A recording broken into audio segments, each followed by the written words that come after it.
Class 11th शारीरिक शिक्षा chapter first शारीरिक शिक्षा की बदलती प्रवृत्तियां और करियर विकल्प का आज जो टॉपिक है स्वतंत्रता प्राप्ति के पश्चात शारीरिक शिक्षा का विकास।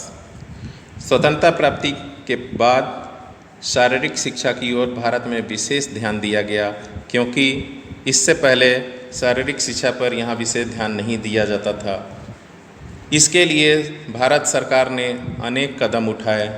शारीरिक शिक्षा के विकास की भिन्न भिन्न योजनाएं बनाई गईं, जैसे अखिल भारतीय खेल कूद समिति, राष्ट्रीय क्रीड़ा संस्थान, भारतीय खेल प्राधिकरण, शारीरिक शिक्षा एवं मनोरंजन के संबंध में केंद्रीय परामर्श समिति, कुंजरू समिति, राष्ट्रीय फिटनेस कोर आदि अनेक संगठन बनाए गए, जिनका मुख्य उद्देश्य था शारीरिक शिक्षा का विकास करना। शारीरिक शिक्षा तथा मनोरंजन का केंद्रीय परामर्श बोर्ड जो था, इस बोर्ड में 10 सदस्यों को मनोनीत किया गया था तथा डॉक्टर ताराचंद की अध्यक्षता में इस बोर्ड की प्रथम बैठक 19 मार्च 1950 को आयोजित की गई। बोर्ड के सुझाव पर सन 1858 ईस्वी में भारत के सभी शारीरिक शिक्षण महाविद्यालयों के प्राचार्यों की एक सभा मद्रास में आयोजित की गई। 1858 में महाबालेश्वर में शारीरिक शिक्षा निरीक्षकों की भी एक सभा बुलाई गई। इन सभाओं में शारीरिक शिक्षा से संबंधित समस्याओं पर गहन से विचार किया गया।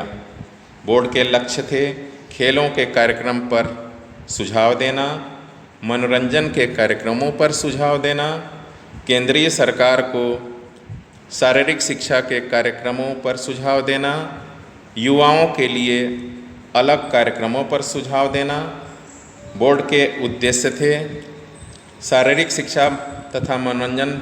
केंद्रीय परामर्श बोर्ड के उद्देश्य जो थे वो निम्नलिखित थे।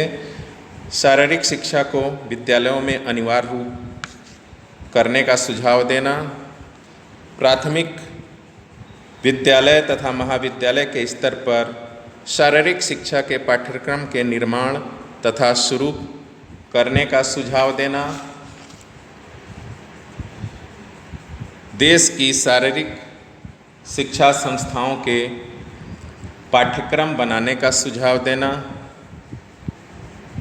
शारीरिक शिक्षा के क्षेत्र में शारीरिक शिक्षा के शिक्षकों की चयन प्रणाली तथा प्रशिक्षण के लिए योग्यताओं का निर्धारण करने का सुझाव देना, शारीरिक शिक्षा के कार्यक्रम का मूल्यांकन करने का सुझाव देना। इस बोर्ड के योगदान क्या थे?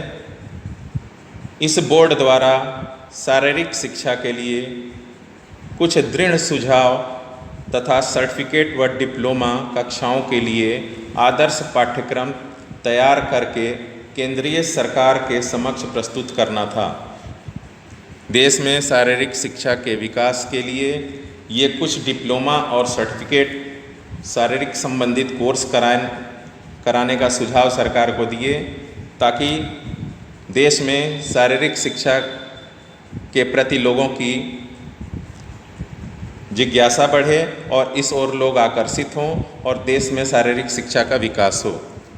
दूसरा पॉइंट था लड़कों तथा लड़कियों के लिए अलग अलग प्रशिक्षण विधियों को केंद्रीय सरकार के सामने रखना। थर्ड पॉइंट था इनका सर्टिफिकेट तथा डिप्लोमा पाठ्यक्रम को मान्यता देने के लिए इस बोर्ड ने नियम बनाकर केंद्रीय सरकार को दिए। डिप्लोमा देने के लिए और सर्टिफिकेट देने के लिए कुछ पाठ्यक्रम निर्धारित किए तथा उसके ये नियम भी बनाए और इसको वो सरकार को प्रेषित किए। चौथा पॉइंट था इनका केंद्रीय शिक्षा मंत्रालय द्वारा इस बोर्ड के सुझावों पर शारीरिक शिक्षा के क्षेत्र में नेतृत्व, प्रशिक्षण तथा अनुसंधान के लिए छात्रवृत्तियां सन 1958 में देना शुरू किया। केंद्रीय शिक्षा मंत्रालय के सुझाव पर शारीरिक शिक्षा के क्षेत्र में नेतृत्व करने के लिए, उन्हें प्रशिक्षित करने के लिए तथा रिसर्च करने के लिए एक विशेष प्रकार की छात्रवृत्ति देना शुरू किया। फिफ्थ पॉइंट इसका था, केंद्रीय शिक्षा मंत्रालय द्वारा 1958 ईस्वी में राष्ट्रीय शारीरिक क्षमता जांच के कार्यक्रमों के लिए संस्थानों को आर्थिक सहायता प्रदान की गई। शारीरिक शिक्षा के विकास के लिए विभिन्न जो संस्थाएं थीं, इनको आर्थिक सहयोग प्रदान किया गया सरकार की तरफ से। नेक्स्ट, शारीरिक शिक्षा के कार्यक्रमों को राज्य स्तरों पर भी अच्छी तरह से चलाने के लिए केंद्रीय शिक्षा मंत्रालय द्वारा अनेक कदम उठाए गए। केवल केंद्र में ही नहीं, राज्य स्तर में भी शारीरिक शिक्षा को उठाने के लिए अनेक योजनाएं चलाई गई। नेक्स्ट, शारीरिक शिक्षा के विकास के लिए साहित्य लेखन तथा प्रकाश के लिए प्रोत्साहन दिए गए और अनेक कदम उठाए गए। बोर्ड ने एक सुझाव भी दिया।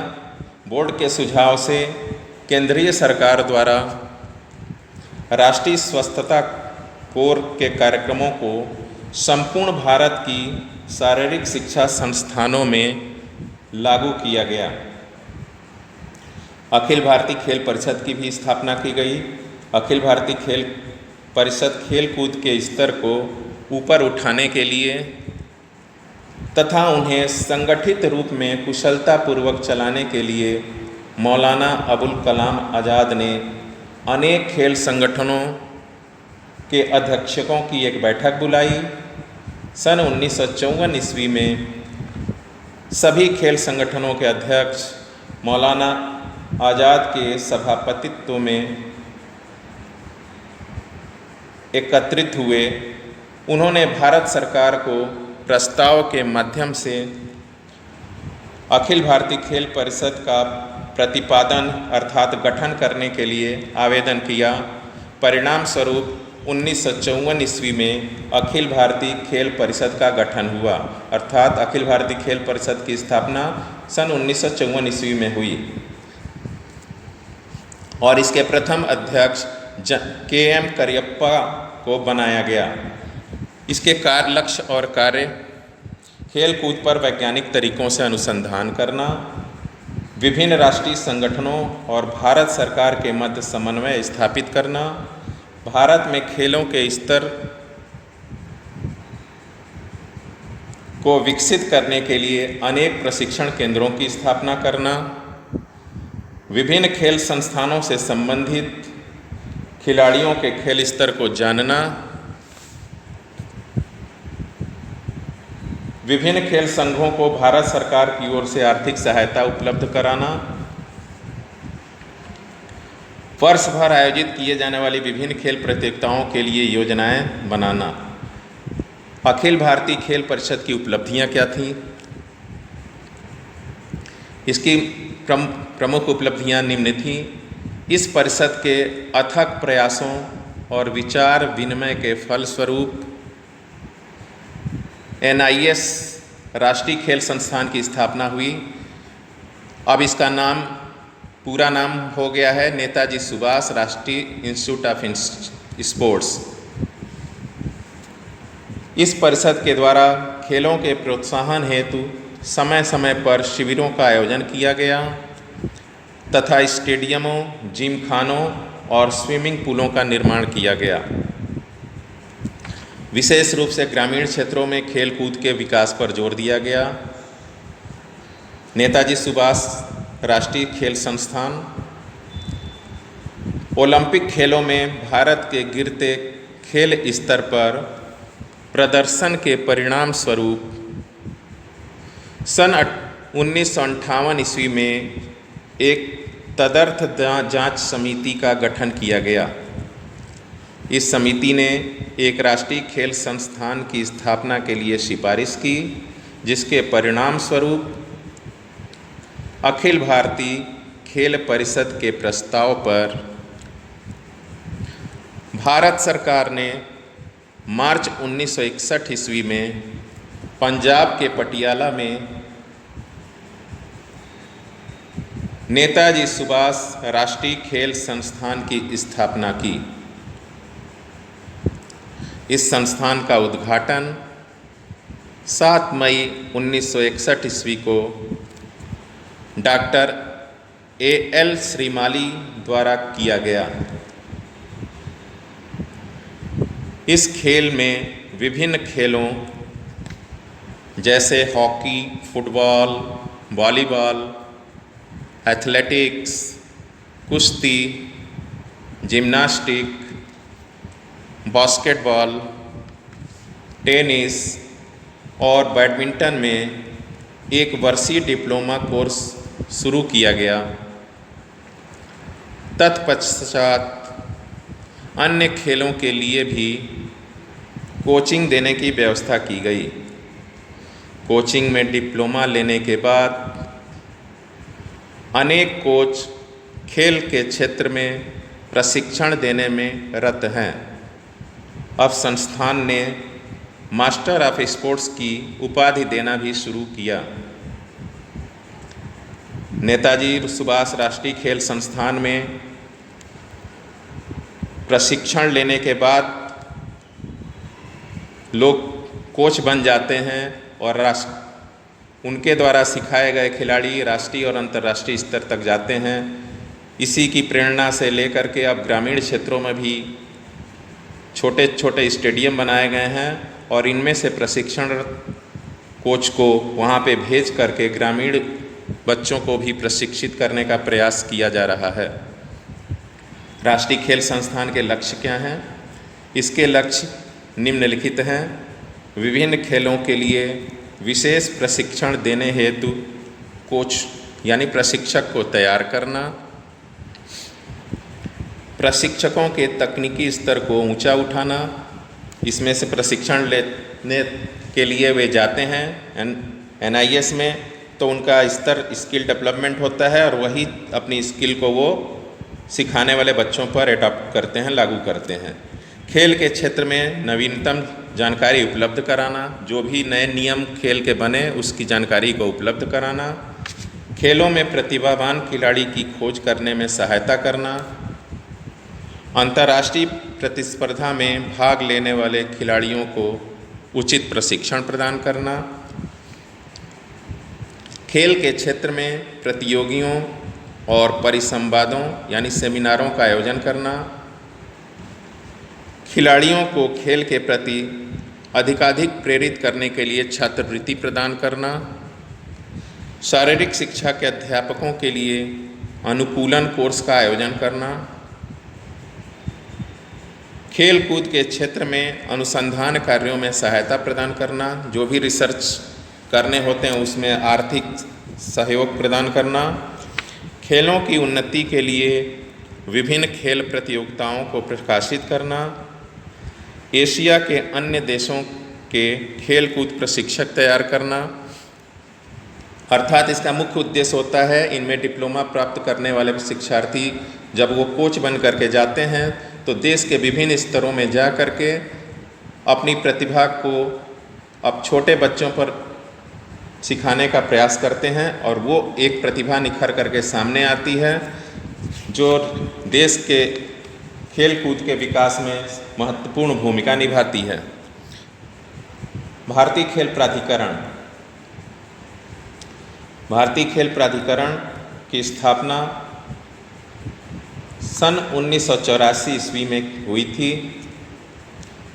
भारत सरकार ने खेलों की पदोन्नति, छोटी उम्र में प्रतिभा की खोज व पोषण, टूर्नामेंट आयोजित करने के लिए सुविधाएं उपलब्ध कराने व स्टेडियम को उपयोग में लाने तथा उनको ठीक दशा में रखने के लिए भारतीय खेल प्राधिकरण की स्थापना की। संक्षेप में इसको साई के नाम से भी जाना जाता है, स्पोर्ट्स अथॉरिटी ऑफ इंडिया। भारतीय खेल प्राधिकरण ने अनेक योजनाएं तथा कार्यक्रम आयोजित करने का प्रयास किया। खेलों की प्रगति का स्तर बढ़ाने का विशेष प्रयत्न किया। भारतीय खेल प्राधिकरण ने अनेक छोटी उम्र के बच्चों को खेल परिसरों में रखा है तथा उनको विशेष कोचिंग दी जाती है। भारतीय खेल प्राधिकरण ने अनेक योजनाएं तैयार की जिनके फलस्वरूप खेलों की पदोन्नति की जा सकती है। खेलों के विकास के लिए अनेक स्पोर्ट्स हॉस्टल बनाए गए हैं जहां छोटी उम्र में ही बच्चों को रख करके वहां पे उन्हें कोचिंग दी जाती है और उनके खेल के स्तर को सुधारा जाता है। यही बच्चे भविष्य में अंतर्राष्ट्रीय खेल प्रतियोगिताओं में पदक प्राप्ति की आशा रखते हैं और देश भी उनसे अपेक्षा रखता है। अब भारतीय प्राधिकरण की कुछ योजनाएं भी हैं। भारतीय खेल प्राधिकरण की निम्नलिखित योजनाएं हैं। खेल प्रतिभा की खोज व पोषण। भारत में खेल प्रतिभा की कोई कमी नहीं है। वास्तव में केवल यही कमी थी कि छोटी उम्र में खिलाड़ियों को पहले खोजा नहीं जाता था। भारतवर्ष के ग्रामीण क्षेत्र में बहुत सी खेल प्रतिभावान बच्चे हैं जिनको खेलों के लिए कभी प्रेरित नहीं किया गया। भारतीय खेल प्राधिकरण ने इस योजना के द्वारा ऐसे प्रतिभावान बच्चों की खोज की तथा उनके प्रशिक्षण और पोषण पर विशेष ध्यान रखा, क्योंकि डाइट का भी खेल का पर प्रभाव पड़ता है, तो इसलिए उनकी पोषण की भी व्यवस्था पर विशेष ध्यान रखा। उनको उचित शिक्षा भी प्रदान कर रही है। इसके द्वारा किए गए प्रयत्नों के परिणाम स्वरूप भविष्य में ऐसे बच्चे अंतर्राष्ट्रीय प्रतियोगिताओं में भारत की झोली में पदक डाल सकते हैं, यानी भारत के लिए पदक जीत सकते हैं। खेल छात्रवृत्ति प्रदान करना। भारतीय खेल प्राधिकरण की ओर से खिलाड़ियों को योग्यता के अनुसार छात्रवृत्तियां देने का भी प्रावधान है। इसके अनुसार खिलाड़ी की पिछले वर्ष की खेल उपलब्धियों के आधार पर छात्रवृत्ति दी जाती है। ऐसी छात्रवृत्ति की सूचना मुख्य समाचार पत्रों में दी जाती है। इसमें राष्ट्रीय स्तर पर खेल उपलब्धियों की मेरिट की सूची भी बनाई जाती है। राष्ट्रीय खेल प्रतिभा प्रतियोगिताओं का आयोजन। भारतीय खेल प्राधिकरण राष्ट्रीय स्तर पर खेल प्रतिभा प्रतियोगिताओं का आयोजन भी करता है। इसमें अच्छे प्रतिभावान खिलाड़ियों का चयन कर लिया जाता है और उनको आगे विशेष प्रकार की ट्रेनिंग दी जाती है। शारीरिक स्वास्थ्य योजना। राष्ट्रीय शारीरिक स्वास्थ्य योजना के अंतर्गत सभी व्यक्तियों के स्वास्थ्य का ध्यान रखा जाता है। इसलिए भारतीय खेल प्राधिकरण देश भर में राष्ट्रीय शारीरिक स्वास्थ्य समारोह आयोजित करता है। देशज खेलों और मार्शल आर्ट की पदोन्नति। देशज खेल यानी जो भारत में खेले जाने वाले खेल, वो धीरे धीरे नगण्य होते जा रहे थे। उसको विकसित करने के लिए भी इस समिति ने विशेष प्रयास किया। देशज खेल जैसे हमारे थे कबड्डी, कुश्ती, खो खो, तो इन पर विशेष फोकस डाला गया। भारतीय खेल प्राधिकरण ने इस योजना के अंतर्गत देशज खेलों और मार्शल आर्ट्स भारत की देन है, जिसे बाद में हम भूलते गए और इसे चाइना और जापान ने अडॉप्ट कर लिया। विशेष ध्यान दिया और इसके लिए विभिन्न योजनाएं बनाई। शारीरिक शिक्षा के लिए इन्होंने अनेक कार्यक्रम उठाए, किए। विशेष प्रकार से प्रशिक्षण प्रदान किया गया, कोच अडॉप्ट किया गए, कोचों को फिर से देश की सेवा के लिए भेजा गया। आज यही कोच प्रशिक्षित करके विद्यार्थियों को देश और विदेशों में प्रतियोगिताओं के लिए भेज रहे हैं और उनके सिखाए गए खिलाड़ी भारत की पदक